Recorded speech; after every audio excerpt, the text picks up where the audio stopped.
Turcotte, je suis étudiante au cégep de Granby. Je suis en fin de session en sciences humaines et on doit faire un projet personnel. Mon projet porte sur les impacts négatifs de la viande, donc autant sur le côté santé humaine, sur l'économie que sur l'environnement. Alors, pour appuyer mon projet conceptuel, j'ai décidé de faire une vidéo, une petite capsule web. Donc, bonne écoute!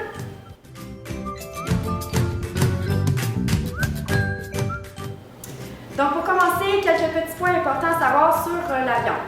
Premièrement, 854 millions de personnes sont sous-alimentées dans le monde et 70% des grains et céréales qu'on produit sont donnés aux animaux. Donc, ces 70% de grains-là, on pourrait les donner aux 854 millions de personnes sous-alimentées. Parmi l'eau que possède la Terre, seulement 2,5% est de l'eau douce.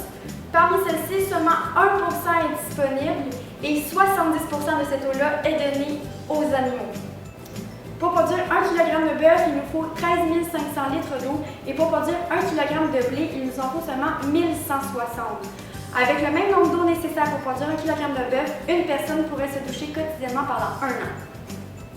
De nos jours, la viande est très contaminée, autant d'antibiotiques que de produits chimiques. En 2009, 1067 tonnes d'antibiotiques ont été données aux animaux en France. Près des 2 tiers des infections humaines proviennent des animaux, par exemple la grippe aviaire. Donc, si on diminue notre apport en viande, on diminuerait aussi 66% des infections humaines.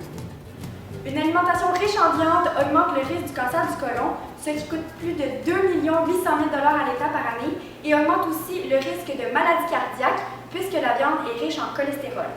Les animaux sont responsables de plus de 14,5% des gaz à effet de serre, ce qui cause beaucoup de catastrophes naturelles comme les tremblements de terre et les tsunamis.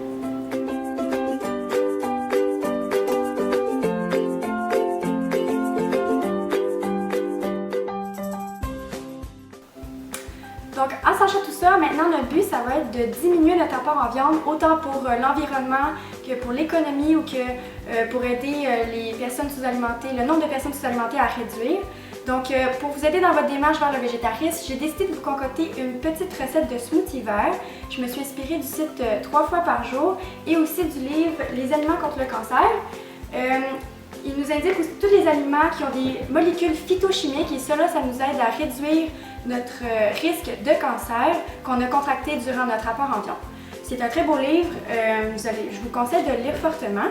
Donc ce smoothie-là, il peut remplacer votre déjeuner où il y avait de la viande. Il va être autant riche et nutritif que votre ancien déjeuner. Donc moi je mets une demi-banane, quelques fraises, des épinards. Je vais vous apporter le fer que vous avez besoin dans votre journée. On va mettre aussi 3/4 de tasse de lait d'amande. Moi, je préfère le lait d'amande puisque ça ne vient pas d'un produit animal, donc ça reste végétarien. Comme ça ici. On va mettre aussi 2 cuillères de soya. Comme ça ici. Le soya, ça va vous apporter vos protéines que vous aviez avant avec vos œufs. Donc, ça va bien remplacer. On mélange le tout.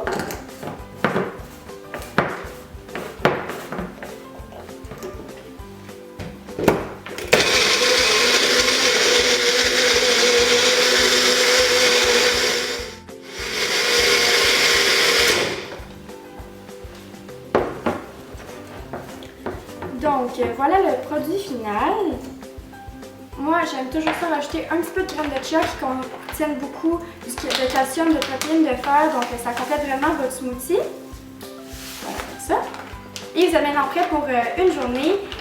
Voici le produit final. N'hésitez surtout pas à aller vérifier sur le site de 3 fois par jour pour d'autres recettes super intéressantes. On s'en va bientôt.